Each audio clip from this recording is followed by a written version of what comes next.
ஹாய்ங்க.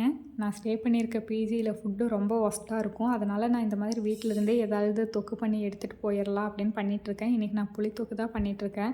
அதுக்கு ஒரு தேங்காய் சைஸ் புளியை வந்துட்டு சுடு தண்ணியில் ஊற வச்சுட்டேன். அப்போ தான் பேஸ்ட்டு ஈஸியாக எடுக்க முடியும்.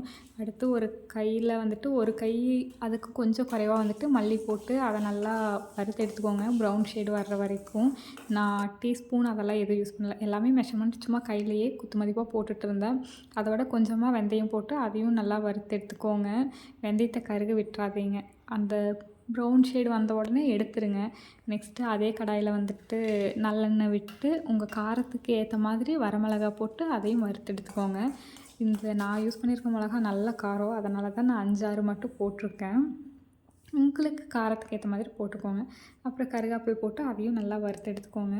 நான் பெரிய செஃப்பெல்லாம் கிடையாதுங்க. சும்மா நான் ட்ரை பண்ணுறத உங்கள்கிட்டையும் ஷேர் பண்ணிகிட்ருக்கேன். அவ்வளோதான். பிடிச்சிருந்தா நீங்களும் ட்ரை பண்ணி பாருங்கள். நீங்கள் இப்போ வறுத்தெடுத்த எல்லாத்தையுமே வந்துட்டு ஆற வச்சுருங்க. கூல் டவுன் ஆன உடனே வந்துட்டு அதை மிக்சியில் போட்டு கிரைண்ட் பண்ணி எடுத்துக்கோங்க. ஃபைன் பவுடராக கிரைண்ட் பண்ணி எடுத்துக்கோங்க.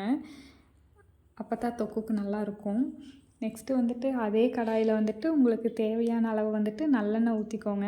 நான் வந்துட்டு இந்த அளவுக்கு ஊற்றினா போதும் அப்படிங்கிறதுக்காக ஊற்றினேன். அப்புறம் ஹாஸ்டல் கெட்டு போகிறங்காட்டி ரொம்ப எண்ணெயாக இருந்தாலும் சிந்திரும். அதனால் நான் அளவாக மட்டும் ஊற்றிக்கிட்டேன். கடுகு போட்டு அது வெடித்ததுக்கப்புறம் வந்துட்டு நல்லா பொரிஞ்சு வந்ததுக்கப்புறம் கொஞ்சமாக வந்துட்டு வெந்தயம் போட்டுக்கோங்க. அதுவும் நல்லா வந்துட்டு பொரிஞ்சதுக்கு பின்னாடி பச்சை கருவேப்பிலை வந்துட்டு ஆட் பண்ணிக்கோங்க. அது டேஸ்ட் நல்லாயிருக்கும். இதில் வந்துட்டு நான் கடலப்பருப்பும் நிலக்கடலையும் யூஸ் பண்ணுறேன். இது டேஸ்ட்டுக்காக மட்டும்தான். உங்களுக்கு வேணும்னா யூஸ் பண்ணிக்கோங்க, வேண்டாம்னா ஸ்கிப் பண்ணிக்கலாம். ஆப்ஷனல் தான். இது எல்லாமே போட்டு நல்லா கலந்து விட்டுக்கோங்க. நெக்ஸ்ட்டு வந்துட்டு நான் சொன்ன மாதிரி கருவேப்பிலை ஒரு கைப்பிடி நான் போட்டுக்கிட்டேன். அப்புறம் வந்துட்டு மஞ்சத்தூளும் கொஞ்சம் வந்துட்டு ஆட் பண்ணிக்கோங்க. எல்லாமே ஆட் பண்ணிவிட்டு வந்துட்டு கலந்து விட்டுக்கோங்க. நல்லா கலந்து விட்டதுக்கப்புறம் வந்துட்டு நீங்கள் கரைச்சி வச்சுருப்பீங்கள்ல புளி பேஸ்ட்டு, அதையும் ஊற்றி வந்துட்டு நல்லா கலந்து விட்டுக்கோங்க. இது வந்துட்டு எப்படின்னா, இந்த புளி பேஸ்ட் வந்துட்டு இந்த ஆயிலெல்லாம் நல்லா அப்சர்வ் பண்ணிவிட்டு அதுக்கப்புறம் எண்ணெய் தனியாக பிரிஞ்சு வரும். அதுதான் வந்துட்டு கரெக்டான ஸ்டேஜ் இந்த தொக்குக்கு. இது வந்துட்டு நீங்கள் வெளியிலேயே வச்சு யூஸ் பண்ணலாம். ஃப்ரிட்ஜில் தான் வச்சு யூஸ் பண்ணணும் அப்படின்னெல்லாம் இல்லை.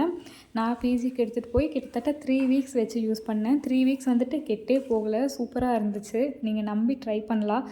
இது நல்லா பிரிஞ்சு வந்துருச்சு பாருங்கள். இப்போ வந்துட்டு உங்களுக்கு தேவையான அளவு வந்துட்டு உப்பு போட்டுக்கோங்க. எண்ணெய் நல்லா பிரிஞ்சு வந்துருச்சு. அதுக்கப்புறம் உப்பு போட்டு நல்லா வந்துட்டு கலந்து விட்டுக்கோங்க. இதுதான் வந்துட்டு கன்சிஸ்டன்சி கடைசியாக எனக்கு கிடச்சிது. இன்னும் கொஞ்சம் அந்த புளி பேஸ்ட் நான் வந்துட்டு தண்ணியாக கரைச்சிருக்கணும்னு நினைக்கிறேன். இதை வந்துட்டு ஒரு கண்டெய்னரில் ஸ்டோர் பண்ணிக்கோங்க. நான் ஃபுட்டில் போட்டு மிக்ஸ் பண்ணி காட்டுறேன் பாருங்கள். டேஸ்ட் நிஜமாகவே சூப்பராக இருந்துச்சு. நீங்களும் ட்ரை பண்ணி பாருங்கள். இன்னொரு மினி விலாகில் பார்க்கலாம். பாய் பாய்.